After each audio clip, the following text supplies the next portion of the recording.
KFC. Whoosh. Mashed gravy, chips, boneless chicken. And we're just going to crack on. I have just got home from work. I'm starving, by the way. So that's just...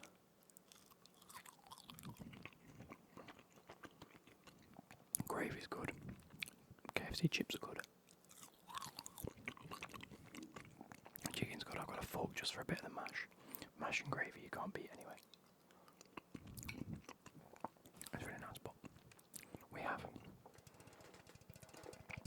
since Iceland I've really got into my ciders. So we have a mixed fruit tropical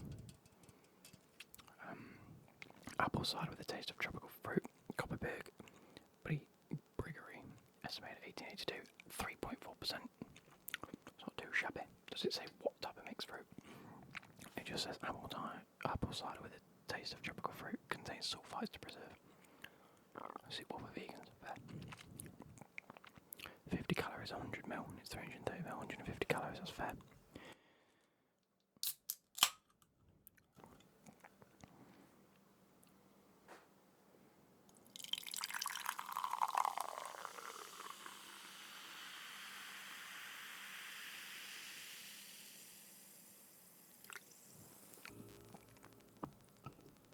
I've still got a bit left in the can, but nice golden. Just looks like apple juice, doesn't it?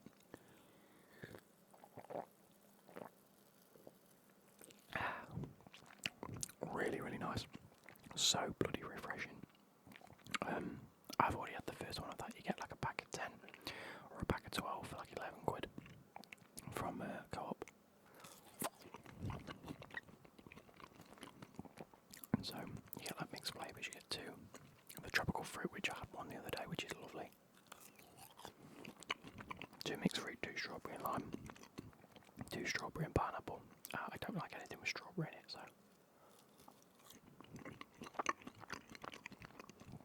Drink-wise, that is. And so, I'm not a fan of them. There is also the raspberry one. That was very, very nice, but Becky liked that, so she had one, I had one. I've had both the tropical fruit, she's had the strawberry and lime.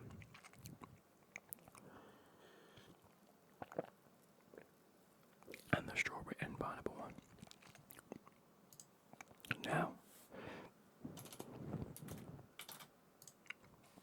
let's go and have a look at the Club World Cup because as of me recording this, because it's Thursday night, we have had, I think, one of every game now, right?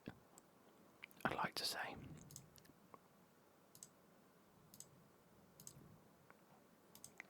I don't want to film that anyway.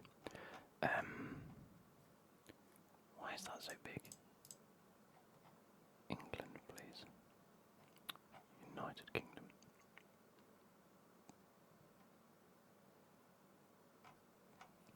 Great Britain.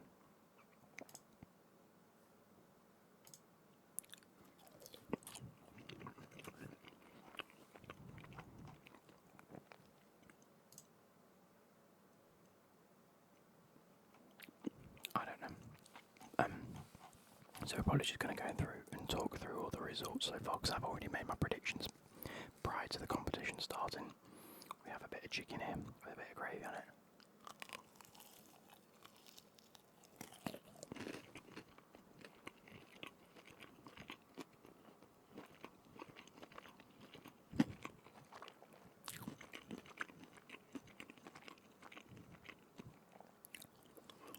So the first game, Al Ahly FC against Inter Miami FC, which was the big opening game at 1 in the morning for Group A.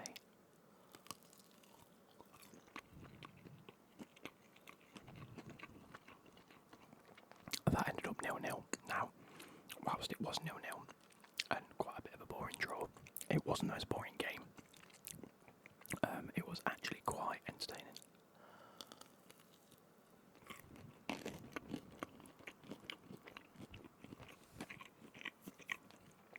I quite like the individual player walkouts with music, a big spectacle each game.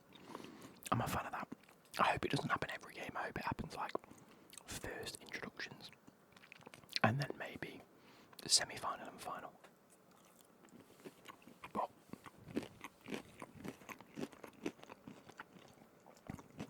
That's every game, isn't it? And I suppose if everyone starts doing it, it becomes boring. I like that it's like a bit of a spectacle for a Club World Cup, like a specific competition. I like that. Very nice indeed. Just as a bit of showbiz, I am sort of buying into the Club World Cup ethic. Now we move on to the second game, Bayern Munich against Auckland City. And Bayern Munich didn't pull any punches, did they? They battered them 10-0. It is what it is. And that to me was when it really felt like a pre-season game. You know, just put out a good squad, get them some fitness, get them playing. But at the same time, Auckland City loved it. They said, I expect nothing less. I'm happily getting battered 10-0 because we're playing against Bayern Munich. We get to play against Bayern Munich. So I guess there is like the whole build-up to the Club World Cup was to celebrate these big teams, but also to celebrate the fact that these would never play each other in regular football. And they get a chance to competitively play each other. So, they're all for it, I'm all for it. This is really nice, by the way.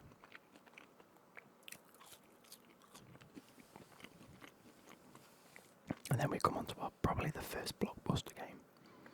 Like, two European, sort of big European teams playing against each other. PSG, Atletico Madrid. Of course, PSG winning the Champions League in fashionable style against Inter Milan.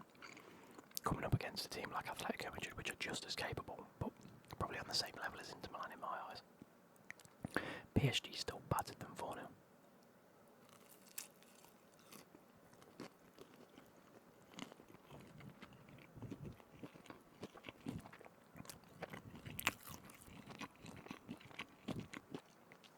Now you can start to see why I put them as the competition winners.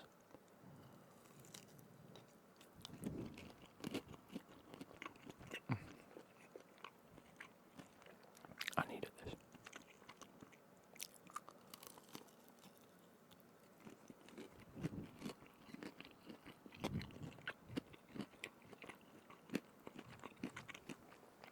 And then to end, Sunday we had Palmeiras against Porto.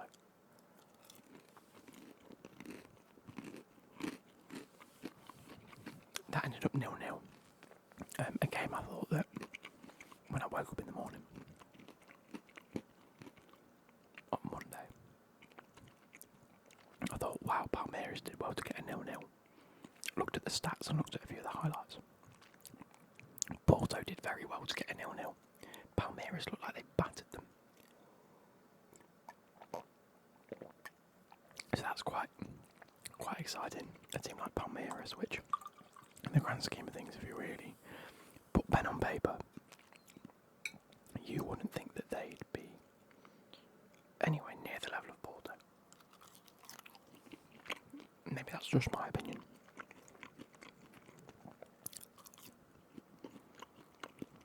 That's the way I see it. But then you actually give them the chance to competitively compete. You give them like the world stage to compete on. Will you prove their point? And they look capable. Although it did end up 0-0, which was a bit of a shame. I'd have loved for one of them teams to just clinch it.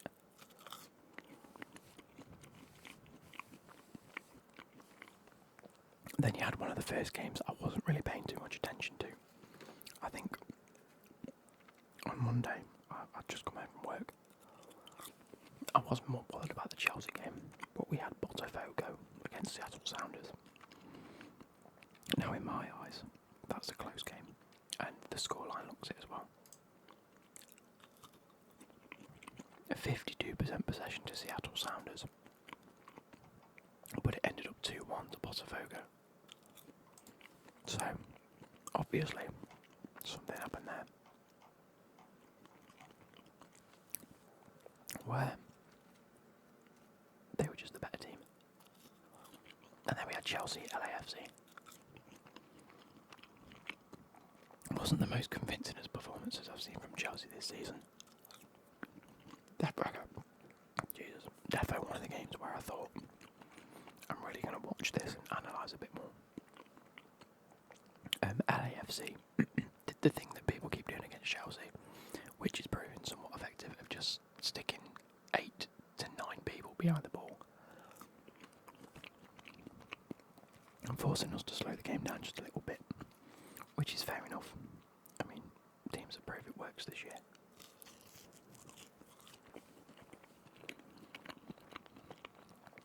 Nicholas Jackson didn't look too bad, but it looked his usual average self. And then we did get some debuts from the likes of Liam Delap, who I think had a very, very capable debut. I have said this. Up until the point we signed him, he was my number one choice for a striker going into the window. We have signed him, and I believe he will be very, very good. I am actually, for once in a very, very long time, letting my guard down a bit. I'm choosing to be more optimistic about him than pessimistic. With Jackson, I gave it the whole, we only signed him for 35 million. If he's average, then we've paid an average price, and that's okay. I don't expect more, but if he exceeds my expectations, I'm happy. With Liam Delap, there's an aura about him that I just love. He seems to have this weird mentality where he knows Maresca, he knows Lavia, he knows Cole Palmer. He's done okay at Ipswich, guaranteed. They got absolutely battered last season. He still came away in double figures for goals, which, yes, for a bad team, he might be one of them people that you think stands out, but double figures for a team that got relegated isn't the worst shout in the world.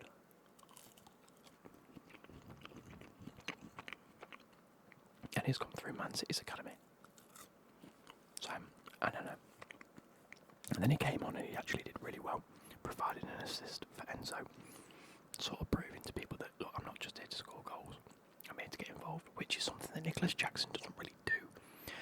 I don't think I've ever seen him pick up the ball and look to find someone. He's always looked to, how can I get myself in the best position to score? Which, yes, you want from a striker. But if your striker's then not doing anything and you're losing chances because of it, then maybe you need to look at alternative options. Liam Delap got his head up, put a ball in, Enzo scored. That's an assist there and then. So yeah, I think he looks quite capable. Boca Juniors and Benfica. I didn't see the match. I heard that people got sent off.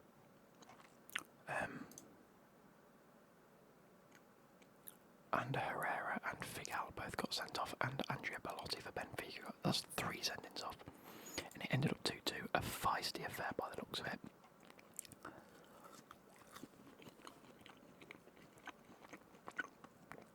I might have to watch the highlights of that because that looks like it could have been quite a good game. Boca Juniors against Benfica. That ended up, Flamengo against Esperance de Tunisie. 2-0 Flamengo, I think that's fine. I think this Tunis team, I don't expect them to be front runners in any of the games, so that's fair enough. And then Fluminense against Dortmund ended up with no goals. 14 shots from Fluminense with 6 on target, 7 and 3 from Dortmund. What team did Dortmund put out?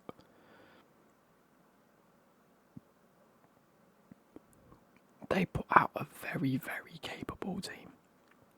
Julian Brandt, Adeyemi, Girassi, Sabitzer, Gross, Nicholas Sula, Svensson, Benzabaini, Kobel in goal. That's a solid squad. And they couldn't beat Fluminense. I can't see them doing too well. And then we have River Plate against Urawa Red Diamonds. I did watch that game. I was actually mightily impressed by that game. River Plate looked very, very good. Urawa Diamonds didn't even look that bad, to be fair. quite the entertaining game. And then as I went to bed, I believe that Ulsan HD played Melody Sundowns. That's how you pronounce it. Mamelody Sundowns, there we go. And that was a game, again, that I didn't watch. It ended up 1-0 to Mamelody Sundowns. It's the first game of the tournament so far where the new goalkeeper rule was used, where if they hold on to the ball for too long, the other team's awarded a corner. So that happened. It also happened in. Did it happen in the River Plate? The Man City, not the Man City game. What game did I watch yesterday? Real Madrid game. It happened in that as well, didn't it? So yeah, that's pretty cool.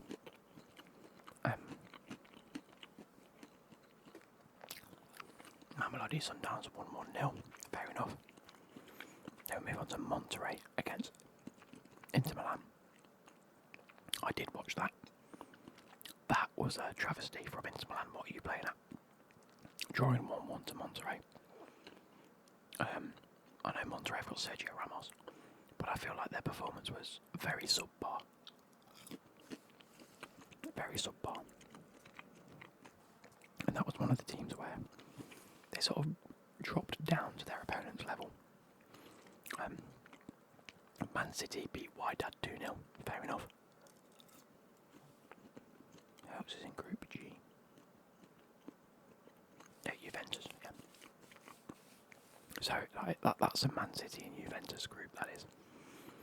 And then we had Pachuca against Salzburg. I haven't even kept up with that at all. I forgot that game even got played. But that's ended up 2-1 to Salzburg. Again, not much of a surprise there. And then overnight, Juventus have beat Al Ain 5-0. Who scored the goals for that?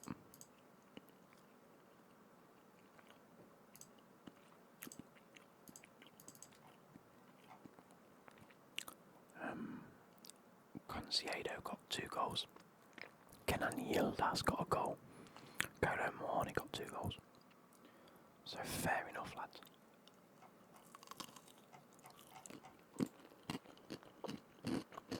A 5-0.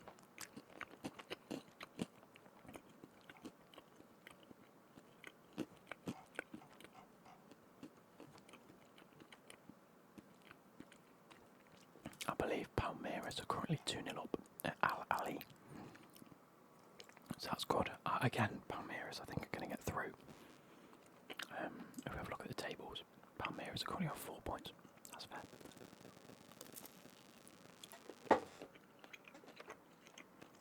And then depending on who wins later, it's Inter Miami and Porto.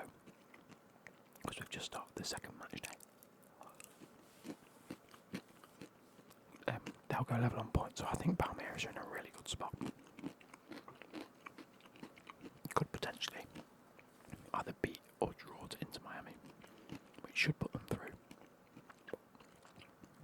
We'll wait and see. I'm about to finish for my dinner, by the way.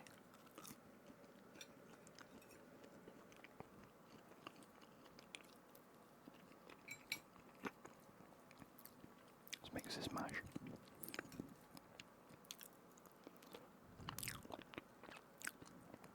Let me hear if Chelsea got next.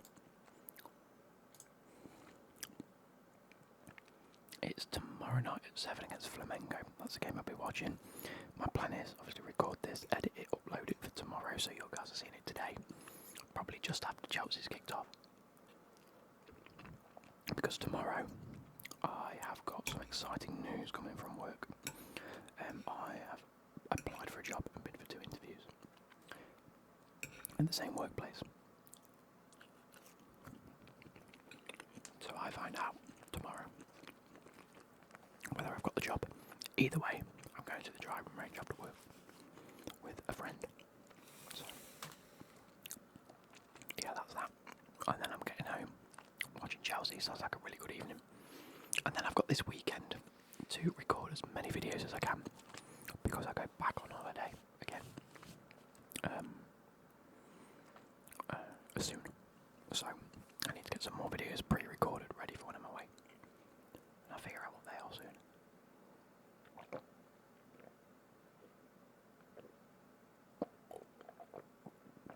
hope you guys have enjoyed it. That's this whole Copperberg done. It's very nice, very, very fruity. My type of cider. That I like a pure apple cider.